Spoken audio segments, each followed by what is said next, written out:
단도직입적으로 말한다. 서울시장 보궐선거는 박원순과 싸움이다.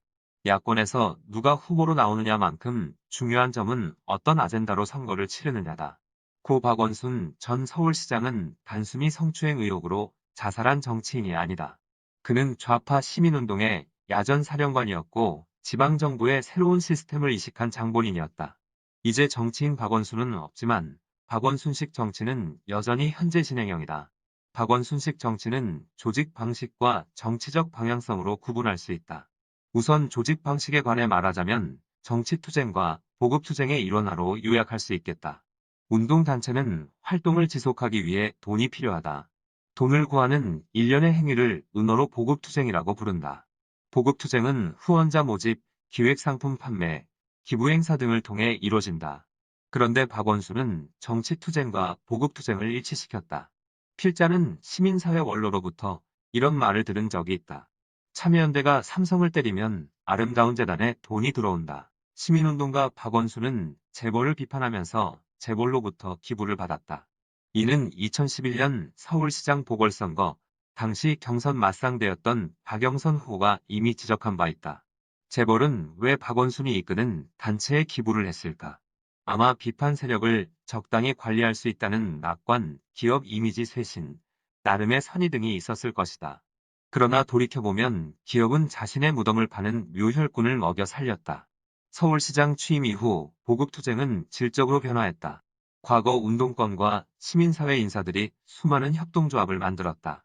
이들은 인권, 생태, 보존, 감성, 상생 등의 구호를 내걸고 사회적 기업, 도시재생 사업을 한다며 서울시로부터 막대한 지원을 받았다. 혈세로 기껏 한다는 사업이 담벼락에 벽화 그리기, 카페, 박물관, 기념관, 공원 조성하기 만들기나 기념사업 개최 내지는 유통 따위다. 예컨대 도시재생 1호로 지정된 창신숭인을 보자. 봉제역사관은 가위, 재봉틀, 과거 사진, 옷 몇 벌 정도를 전시 중이다. 이런 역사관에 건설비 39억 원이 들어갔고 연간 운영 예산이 7억 7천만 원에서 15억 원 정도 소요되고 있다고 한다. 산마루 어린이 놀이터에는 26억 8,500만 원이 투자됐다. 그러나 정작 이 지역에 어린이들이 거의 살지 않는다. 마을 탐방로 및 여성안심도로에는 20억 원 이상 예산이 소요됐다. 도로 곳곳에 벽화가 그려져 있다. 이와 같은 도시재생 사업이 서울시에 46개나 진행됐다. 여기에는 몇 가지 일관된 특징이 있다. 첫째, 생산성이 고려되지 않았다. 이들이 내세운 정서적 가치는 측정이 불가능하기 때문이다. 둘째, 전문성이 없다. 겨우 시설관리 수준이다. 셋째, 자생력이 없다. 꼬박꼬박 혈세가 입금되는데 경쟁력을 갖추려는 노력은 하지 않는다. 시쳇말로 그저 갬성 포장만 잘하면 된다. 넷째, 상당수 협동조합이 운동권 네트워크를 통해 만들어졌다. 결국 이처럼 쓸모없는 사업의 본질은 운동권과 시민단체의 돈줄 역할이라는 것이다. 서울시에 등록된 사회적 기업은 2020년 7월 기준 총 2,559개소로 고용인원은 49,281명에 이른다. 국가로부터 지원을 받은 시민사회가 국가 권력을 견제할 수 있겠는가? 불가능하다. 시민단체는 지원에 목을 맬 수밖에 없으며 지원을 보장받기 위해 좌파를 지지해야만 한다. 이들은 시민단체라는 외피를 뒤집어 쓴 관변단체이며 선거 때 동원되는 정치투쟁 예비군일 뿐이다. 문재인 정부가 국가를 사유화했다면 박원순은 시민사회를 국유화했던 것이다. 나아가 박원순식 정치는 2018년 지방선거 이후 민주당이 석권한 지방정부와 지방의회로 이식됐다. 또한 박원순은 시장 권한을 남용하여 운동권에게 자리를 만들어줬다. 신동아 2020년 7월호 기사, 정권에 붙어 해먹고 있다. 권력 집단된 NGO 네트워크에 소개된 어느 시민단체의 한 인사는 고정적인 월급이 주는 안락함도 있고 비상근이더라도 공적 지위를 갖게 됐다는 명예가 생겼다. 라고 말한다. 권력자의 간택으로 어공이 된 이들이 안락함과 명예를 유지하기 위해서 할 수 있는 일은 오직 충성뿐이다. 물론 출신을 떠나 일만 잘하면 된다. 그런데 결과는 반대다. 예를 들어 서울시는 에너지 시책을 종합적으로 마련하는 에너지정책위원회의 방송인 김미화, 작가 공지영, 광노현 전 서울시교육감, 불교 조계종 총무원장 자승, 천주교 광주대 교구장 김희중 대주교 등을 위원으로 위촉했다. 도대체 이런 인사들이 에너지에 대해 무엇을 논할 수 있단 말인가? 내 사람 챙기기 이상도 이하도 아니다. 박원순은 서울시장 취임 4년 만에 이런 위원회를 무려 62개나 신설했다. 당파적 행태는 김어준으로 대표되는 TBS 교통방송을 빼놓을 수 없다. 출연료 505억 원 가운데 388억 원이 서울 시민의 혈세로 지출됐다. 박원순의 서울시는 음모론을 난사하는 프로파간다의 요람이었다. 정치투쟁과 보국투쟁의 일치가 조직 방식이라면 정치적 방향성은 따로 있다. 그것은 근대화 발전에 대한 것보다 서울시청 옥상에서 양봉을 했고 도시 한가운데에서 농사를 짓는다. 서울시는 도시농법, 도시텃밭 등과 같은 사업에 2020년 한 해에만 보조금 10억 8천만 원을 지원하기로 했다. 그중 최악은 노들섬이다.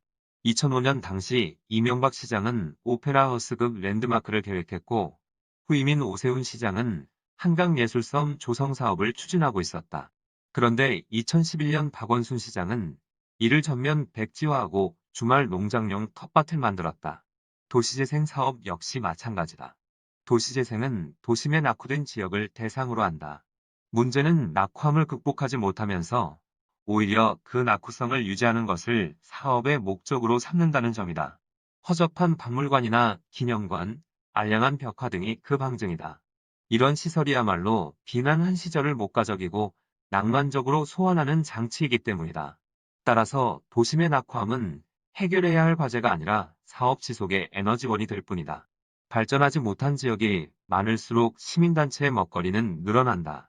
이들에게 타인의 가난은 조직의 자산이다. 서울시는 영화 기생충의 촬영지였던 반지하 주택 일대를 기생충 탐방 코스라는 이름으로 상품화하려 했다. 2018년 박원순 시장은 현장 시장실을 설치한답시고 한여름에 삼양동 옥탑방으로 들어갔다. 문재인 대통령은 그에게 선풍기까지 보내줬다. 동네 주민들의 고단한 삶마저 권력자의 인자함을 돋보이게 하는 무대 소품이 됐다. 빈자에게서 가난마저 빌려와 정치쇼의 배경으로 삼은 것이다. 빈자를 위하는 척하며 빈자를 정치적으로 이용하는 것. 이것이야말로 협동조합 도시재생사업 사회적 기업, 그리고 팟빵쇼의 본질이며 한국 좌파의 타고난 정무감각이다. 그러니 박원순은 단순히 성추행 의혹 때문에 자살한 정치인이 아니라고 할 수 있다. 이것은 정치인 박원순의 지극히 작은 일부에 지나지 않는다. 그는 정치로 보급투쟁을 했다. 서울시장 대선 혈세로 시민사회를 길들였고 자신들의 프로파간다를 키웠다.